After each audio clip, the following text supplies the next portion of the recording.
Bonsoir à tous, vous êtes sur Lancer Critique et ce soir on va apprendre à mener l'enquête.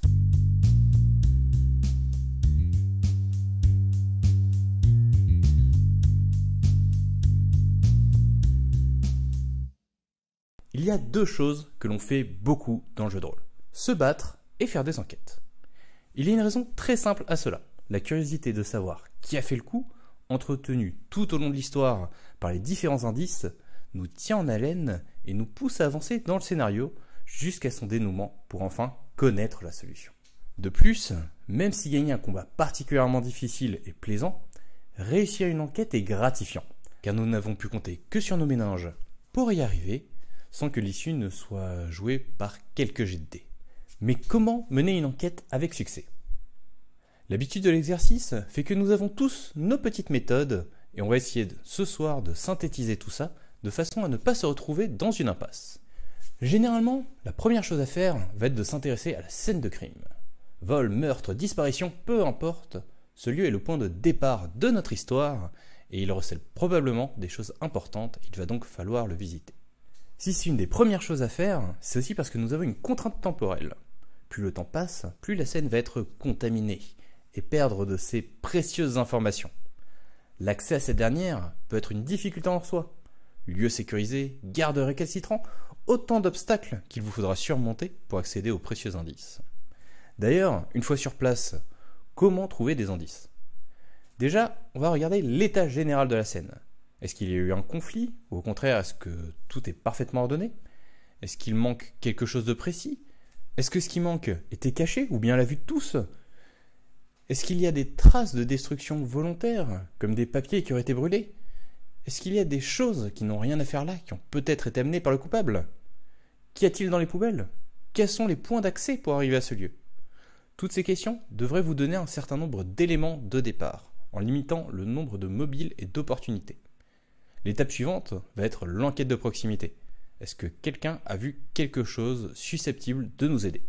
Si la scène est difficile à atteindre, cela devrait réduire grandement le champ des personnes susceptibles d'avoir vu quelque chose et rendre cette étape beaucoup plus efficace. Ensuite, nous allons faire un peu de travail d'enquête. On va déjà chercher à établir une chronologie afin d'avoir une meilleure idée de la situation.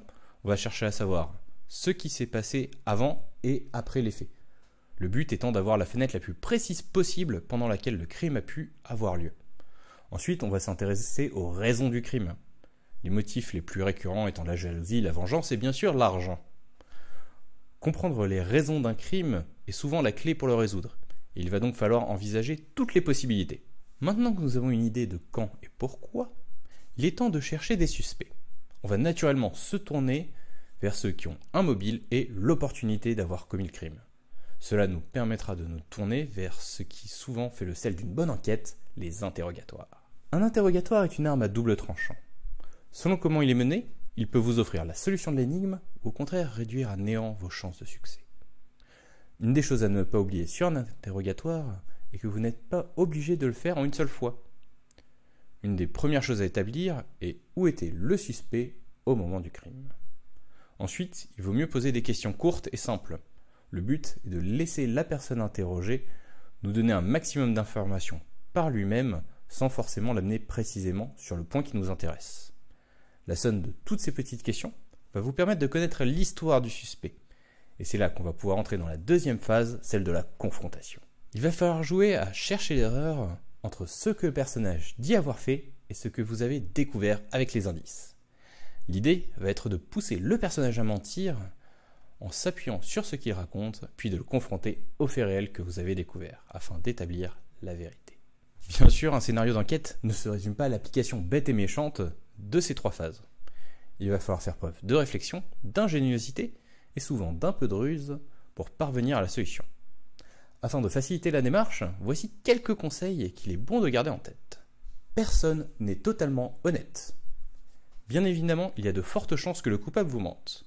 Mais c'est souvent vrai pour tous les autres suspects. Secret honteux, négligent, si le suspect ne vous mente pas ouvertement, ils le font sûrement par omission. Donc gardez à l'esprit qu'il vaut mieux tout vérifier que faire aveuglément confiance. Ne cherchez pas à faire fonctionner votre hypothèse.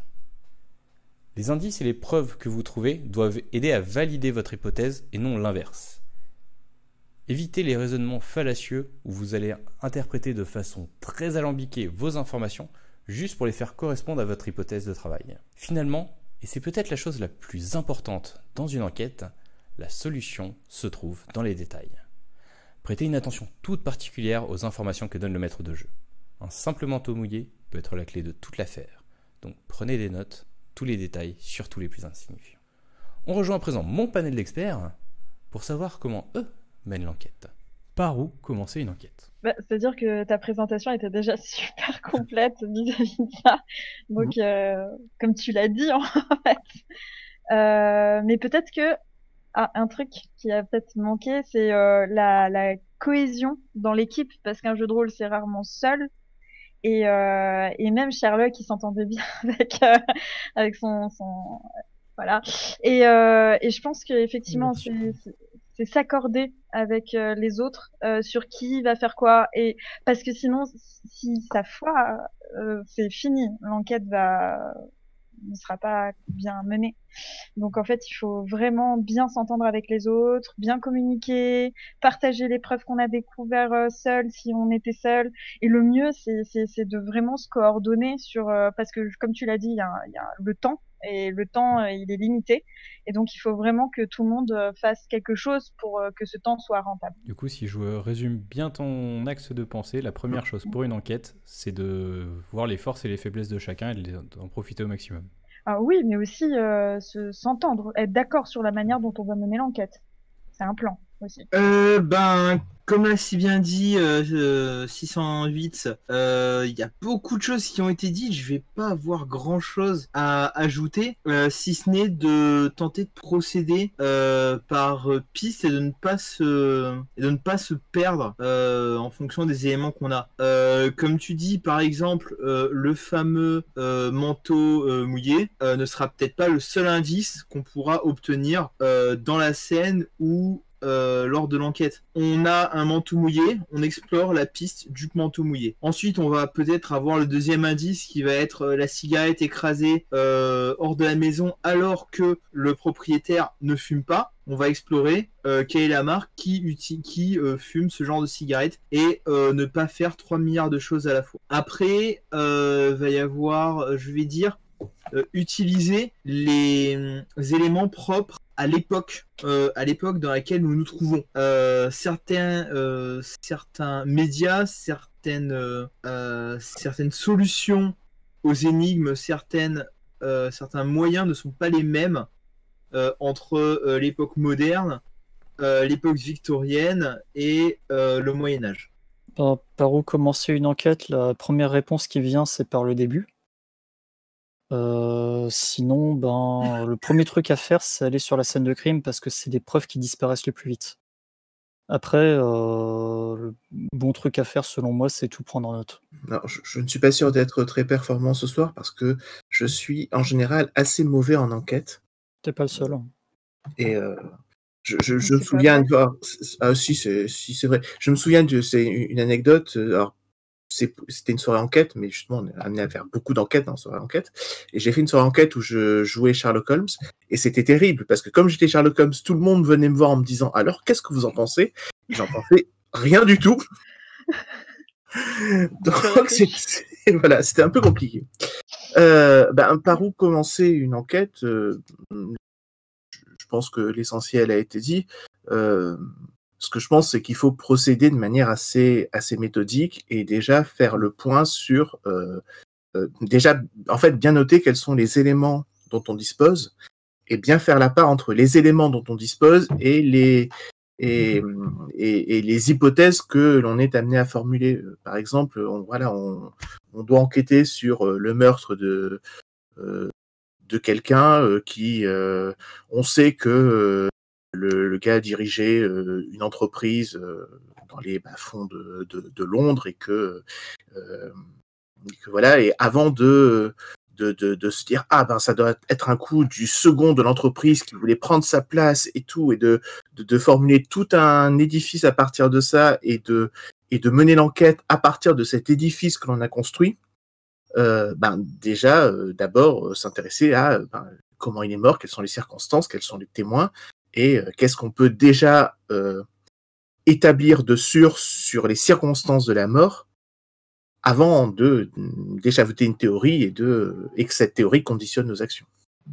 J'avais juste un petit truc à rajouter, parce qu'il faut vraiment que je démente ce qu'il a dit. Il est hyper bon enquêteur. Je me rappelle d'ailleurs, je crois que Thomas était là. On avait fait une enquête sur un bateau d'une machine qui modifiait les probabilités. Il a fait un truc de dingue. Il a pris un pot de riz. Il a mis des graines de poivre dedans. Il le secouait et ça faisait des flèches. En vrai, l'idée est extraordinaire et c'était génial, quoi. Utiliser ce genre de truc justement pour trouver la machine à probabilité. Je trouve, pour moi, c'est un génie incontesté, Philou. Je pense pas que j'étais présent cette partie. Ou un plagiaire incontesté, puisque c'est une idée que j'ai pompée entièrement dans un bouquin. Mais c'est trop cool. C'est de la culture. Ah non, moi je suis fan. Ça ressemblait quand même beaucoup à une technique des castors juniors. Je suis un petit peu déçu du coup. Que faire lorsque l'on est bloqué? Toi justement qui dis que tu es mauvais, et dans une enquête, quand tu es bloqué, quelle est d'après toi la première marche à suivre? Comment débloquer une situation d'enquête? Alors, c'est une bonne question et en fait, je pense que là, il y a vraiment quelque chose qui est spécifique au jeu de rôle par rapport à d'autres médias et par rapport, par exemple, aux soirées enquête où chacun incarne un rôle et tout le monde a des objectifs différents. Le jeu de rôle autour d'une table où on est un groupe d'enquêteurs face à un MJ est un cadre qui est particulier. Et en fait, comme tu l'as dit, une enquête, c'est essentiellement le joueur plus que le personnage qui fait l'enquête. C'est le joueur qui réfléchit aux éléments dont il dispose et qui va essayer de réfléchir avec ses neurones et pas juste son score en intelligence à trouver une solution. Et normalement, le but du maître de jeu, c'est de l'amener, c'est de faire en sorte qu'il arrive à cette solution. Normalement. Et donc, au-delà des rapports qu'il y a entre les PJ et les PNJ, il y a un rapport entre les joueurs et le maître de jeu. Et alors, bon, c'est de la triche, entre guillemets, c'est sans doute pas dans cet esprit-là que tu poses la question, mais pour moi, une chose à faire, c'est de clairement faire comprendre au maître de jeu qu'on est bloqué, soit pour qu'il fasse intervenir une scène avec un indice qui permette de débloquer la situation, soit qu'il fasse le point avec nous. On met en pause en quelque sorte la partie, il fait le point avec nous et il peut éventuellement contrer des idées fausses qu'on a pu se faire ou mettre l'accent sur quelque chose sur lequel on n'avait pas jusqu'ici percuté. Pour moi, c'est du rôle du MJ de faire ça. Mais par contre, c'est une solution qui est extra-diégétique. Donc, si on est bloqué, si on a un problème. Tout à fait. Je pense que c'est à ce moment-là qu'on se rend compte que prendre des notes, c'est ultra important. D'ailleurs, on voit souvent dans les séries d'enquête qu'ils ont carrément un mur où ils mettent des petits post-it avec tous les chemins et tous les embranchements possibles. Franchement, si c'est possible. Compliqué à faire pendant une partie de jeu de rôle. Non, c'est pas si compliqué. Tu achètes un paquet de post-it? Mais non, mais même pas. Sur un cahier, tu notes ton indice, tu l'entoures, tu fais une flèche qui mène à quelque chose ou à quelqu'un, et puis tu fais la liste en fait des rapports qui pourraient. Ouais, mais si c'est pas sur un tableau en liège avec des fils partout, c'est beaucoup moins classe quand même. C'est beaucoup moins classe, mais ce que je veux dire, c'est que c'est quand même bien de prendre des notes et d'avoir cet aspect, ce visuel pour voir plus clair aussi dans l'enquête. Et si malgré ça, effectivement, on est coincé, on est bloqué, en fait, un jeu de rôle, on n'est jamais tout seul. Donc, comme l'a dit Philou, il faut aussi communiquer. Donc c'est ce que je disais tout à l'heure aussi, c'est la communication. Il faut absolument communiquer avec les autres de la table parce que eux peuvent avoir des idées. En règle générale, il y en aura toujours une, en vrai, je pense. C'est rare, non? C'est super rare quand tous les joueurs sont perdus et personne sait quoi faire. Enfin, je sais pas. Ça arrive. Côté PJ, aller dans un bar ou dans une bibliothèque, se poser, reprendre tout bien à plat, rediscuter de tout ce qui s'est passé, histoire que les joueurs, les personnages puissent reprendre tout de A à Z et peut-être en réfléchissant trouver l'indice. Et côté MJ, comme l'a si bien dit Philou, essayer de faire intervenir le PNJ qui va débloquer la situation, essayer d'aiguiller un peu les joueurs, mais sans trop pousser non plus. Un bon vieux Deus Ex Machina, ça marche toujours. Ouais, mais pas trop le DOC. Monsieur Thomas, même question. Alors la bonne solution, c'est de corrompre le maître de jeu avec des chips ou Cookie. ouais, des cookies, ça marche bien aussi. Plus sérieusement, généralement, un scénario n'est pas pensé pour que ça soit bloqué à un moment donné. Et je pars du principe que quand je suis bloqué dans une enquête, quand mon groupe est bloqué dans une enquête, c'est que quelque chose va se passer après. Qu'un événement n'est pas encore arrivé, qui va donner des clés pour résoudre l'enquête en question. Soit c'est quelque chose qui est prévu dans le scénario, auquel cas, tant mieux. Soit c'est quelque chose que le maître de jeu va improviser comme ce que mes prédécesseurs ont dit juste avant. Qu'est-ce qu'il ne faut pas faire dans un interrogatoire? Comment foirer un interrogatoire? Ça dépend de la situation. Je dirais jouer totalement franc jeu avec la personne qu'on interroge. Faut toujours en garder un seul coude. Et si possible, ne pas être seul. Je trouve que les joueurs, et moi en premier lieu, nous sommes un peu trop timorés dans les situations d'interrogatoire, ou aussi dans les situations où en fait on infiltre, on se fait passer pour quelqu'un d'autre, on infiltre un milieu dans lequel on pense que se trouve le coupable, et parce qu'on a besoin de preuves pour pouvoir l'arrêter, et on essaie d'amener le coupable à dire ou à faire l'erreur qui permettra ensuite de l'appréhender, et c'est des moments compliqués parce que il faut être subtil, mais en même temps moi ça a tendance à me bloquer, j'ai du mal à trouver le bon moyen pour faire levier, et parce que voilà, il faut en même temps il faut être subtil, mais en même temps il faut quand même y aller, il faut donner du grain à moudre. Donc c'est un équilibre qui est compliqué à trouver. Après voilà, c'est aussi au maître de jeu de s'adapter et de faire que une maladresse des joueurs ne soit pas trop pénalisant. Donc ce qu'il faut éviter, à mon avis à tout prix, mais des fois les circonstances font qu'on ne sait pas exactement. En fait, il faut pas s'aliéner totalement le personnage. Il faut pas faire quelque chose que le personnage ne puisse que prendre très mal, et du coup coupe totalement la communication et refuse totalement, et ne soit plus en mesure en fait de dévoiler les indications qu'il est censé dévoiler. Mais des fois, on a nous-mêmes des informations fausses, et on peut faire un impair sans le savoir, et se mettre dans cette situation-là sans l'avoir vu venir. Enfin voilà, faut éviter d'être trop frontal et de mettre en colère les gens. Okay. Donc, ni trop ni pas assez. C'est ça, et c'est compliqué, comme toujours. Laissez parler la brute. Je pense que c'est le meilleur moyen de foirer absolument tout dialogue en fait avec un PNJ, c'est de laisser parler la brute. Faut le personnage effectivement subtil, comme il a dit, un interrogatoire, faut utiliser la subtilité, faut utiliser de l'intellect.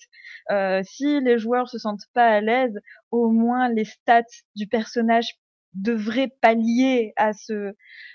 Moi, c'est rare qu'on me l'accorde, mais des fois je dis, moi, je sais pas comment le dire, mais mon personnage avec ses stats, il devrait savoir le dire. Et on me dit à ce moment-là, oui, mais toi, qu'est-ce que tu dirais? Mais non, c'est pas moi. Là, pour le coup, c'est mon personnage et ses stats. J'aimerais que ça soit un peu plus accepté, parce que il y a une différence intellectuelle entre nos personnages et nous. Et généralement, quand j'ai un personnage qui est intelligent, il l'est sans doute beaucoup plus que moi. Donc c'est vrai que des fois, il faut aussi que les maîtres du jeu acceptent le fait que les personnages, eux, ont l'expérience, eux savent comment faire leurs affaires, et que les joueurs sont pas forcément à l'aise avec ce genre de choses. On peut pas non plus. Mais il y a des joueurs géniaux qui savent faire des interrogatoires de malades, qui savent parler via les autres. Donc voilà, je pense que c'est des fois, à des moments, il faut aussi se reposer sur la feuille de perso. Voilà, faire confiance en ses stats et lancer un dé. Et voilà, je pense. Après, je me permets de digresser un petit peu, mais je pense que c'est intéressant, mais l'inverse, c'est valable aussi. Si Oui. un joueur est très bon dans son roleplay, mais que son personnage ne l'est pas bon, n'est pas bon en oration, tout ça, c'est peut-être mieux qu'il se restreigne un petit peu, qu'il s'adapte plus à son personnage. Après, ça dépend aussi du maître du jeu. Il y a des maîtres du jeu qui considèrent que même si un personnage n'est pas censé être très orateur, si le joueur fait quelque chose de vraiment spectaculaire, il peut lui accorder quand même. Et ça, je trouve ça beau aussi, ce genre de scène où on a plus l'impression que c'est le personnage qui se dépasse que le joueur qui prend le dessus sur le personnage. Et ça, je trouve aussi que c'est des scènes magnifiques. Mais après, c'est à l'appréciation. C'est à l'appréciation du maître de jeu, ça. Mais des fois, les feuilles perso, ça peut aussi être de l'aide et pas seulement quelque chose de restrictif. C'est aussi, c'est censé être. Je pense que c'est à ce moment-là qu'il faut. Enfin, en tout cas, pour les joueurs comme moi, qui sont nuls en interrogatoire, c'est à ce moment-là qu'il faut se reposer sur la feuille de perso. Oui, au même titre que personnellement, je suis pas capable de faire un 100 mètres. Je peux voir des personnages qui grimpent un immeuble comme ça en 3 secondes. Personnellement, j'en suis pas capable. Mon personnage en est capable. Mais pas pour autant que je vais le faire en vrai. Tu vois, là, c'est des actes. Tu vois, c'est des actions. Donc, dans le jeu de rôle, de toute façon, les actions, elles sont narrées, puisque c'est toi, en tant que joueur, qui va dire mon personnage va sauter. Mais là, on parle d'un interrogatoire, donc c'est que du parler. Donc, logiquement, toi, en tant que joueur, tu parles. C'est que du parler. C'est une compétence dans laquelle, par exemple, toi ou moi, on n'est pas capable de le faire, mais le personnage est capable de le faire. Oui, mais je crois que pour les maîtres du jeu, tu vois, ils se disent, vu que le joueur, il est capable de parler, qu'il le fasse. C'est un art. C'est pas le mien. C'est là la difficulté. Mais effectivement, t'as raison. Pour les actions, en règle générale, les maîtres du jeu, voilà, ils considèrent que c'est la fiche perso. Mais pour ce qui est de la communication, aussi d'intimidation, ils considèrent que c'est en toi, en tant que joueur, de faire peur, d'intimider ou de convaincre. Et c'est beaucoup plus dur. C'est très très dur. Enfoiré en songer. Voilà, tout simplement. Il peut y avoir ce genre d'interaction sociale où le joueur se verra dépassé ou restreint par sa fiche perso et sera amené à faire un test. Et si le test foire, l'interrogation foire, ça peut vraiment mettre une partie dans la merde. Donc je dirais que le meilleur moyen de foirer son interrogatoire, c'est en foirant son. Est-ce que tu as une bonne idée, une suggestion à laquelle on ne pense pas forcément lors d'une partie enquête ? Je dirais que c'est tellement situationnel. En général, quand je ne vais pas avoir, je ne pense pas avoir personnellement de techniques secrètes à appliquer histoire de se débloquer dans une enquête. Je vais juste dire que parfois, dans une enquête précise, dans une situation précise, je vais avoir une fulgurance, mais là, sur le coup, je n'ai hélas pas de solution miracle à proposer, si ce n'est faire des parties enquête, et puis au fur et à mesure, on aura des petits automatismes. Toujours avoir une serviette sur soi, parce qu'on ne sait jamais quand est-ce qu'on va avoir besoin d'une serviette. Regarder des séries policières et lire des romans policiers. Ça permet d'avoir des méthodes, des tips, comme ce que Philou a fait dans la partie qu'on a décrit. Moi, je vais vous donner ce grand conseil. Si vous avez dans votre groupe une technologie ou des moyens magiques d'avoir de la voyance ou de la nécromancie, c'est le bon moment. Et parce que ça, il y a beaucoup de MJ qui l'oublient. Bon, ça lui ruine son scénario, il vous haïra profondément, mais ça devrait pas mal vous débloquer. Alors, je répondrais bien penser comme Hamlet, mais ce serait une private joke et une anecdote. Donc, non, en fait, je vais répondre un peu la même chose que pour le début, par où commencer une enquête. C'est ne pas hésiter à avoir une communication, y compris avec le maître de jeu, et ne pas hésiter quand on se lance dans une action. Par exemple, on est en train de fouiller, on est en train d'échanger avec un PNJ, ne pas hésiter à décrire ce qu'on a l'intention de faire. Par exemple, on commence à badiner et on dit au MJ, voilà, là, je suis en train d'essayer d'endormir sa méfiance, et ensuite, au moment où elle s'y attendra le moins, je vais mettre le doigt sur tel événement et voir ce qu'elle en pense. Donc, ne pas hésiter à décrire pour que le MJ comprenne en fait dans quel sens narrativement on essaie de faire avancer la scène, et puisse du coup répondre, on soit sur la même longueur d'onde et aider, ou en tout cas avancer dans le sens souhaité par le personnage. Surtout, c'est une bonne idée. Oui, alors tout à l'heure, on parlait de Sherlock Holmes. Si vous n'êtes pas du genre joueur Sherlock Holmes, c'est pas grave, devenez inspecteur gadget. Il est nul pour résoudre des enquêtes, mais au moins il est équipé. Ça peut être pratique pour les autres Et joueurs à accompagné. la table qui sont des Sherlock Holmes, d'avoir de l'équipement. Donc je pense qu'on peut, même si on est nul en enquête, si on est une table d'enquête, on peut toujours être utile. Il y a toujours moyen de servir et d'avoir quand même du jeu. Et je pense que les gadgets, quelle que soit l'époque, il y en a. Voilà. Même un pistolet est un gadget. Un gadget de menace, c'est pas très, mais c'est quand même un gadget. Voilà. Et après, comment on appelle ça? Les loupes, ça existe depuis très très longtemps, ce genre de choses. Et même, il y a des gadgets tout bêtes, mais vraiment stupides, mais qui peuvent être hyper pratiques. Ça peut être, je crois que c'est l'encre, mais aussi une espèce de colle pour les empreintes, pour voir les chemins, les trucs. Il y a vraiment plein de gadgets. Je pense que si on est nul comme moi, il faut se passer sur les gadgets. Voilà. Bien sûr, avoir une nièce et un chien, c'est un plus non négligeable. C'est obligé, hein, parce que sinon l'enquête elle est pas résolue. Je vais me permettre. Finalement, j'ai trouvé une petite astuce. Toujours pousser au maximum la vérification des indices et des petits détails. Après m'avoir bien fait comprendre que ce que vous préfériez dans le combat, c'était de l'éviter, je vais vous poser la question suivante. Qu'est-ce que vous appréciez dans un scénario enquête? Et on va commencer par poser la question à Mademoiselle 608. C'est découvrir des choses. C'est comme une chasse au trésor. Enfin, je sais pas, c'est la joie d'avoir creusé au bon endroit et d'avoir trouvé quelque chose. Je trouve que c'est très très plaisant de suivre son intuition et que ça marche. Ouais, j'aime beaucoup ça. Je pense que c'est un peu... Voilà, c'est tout.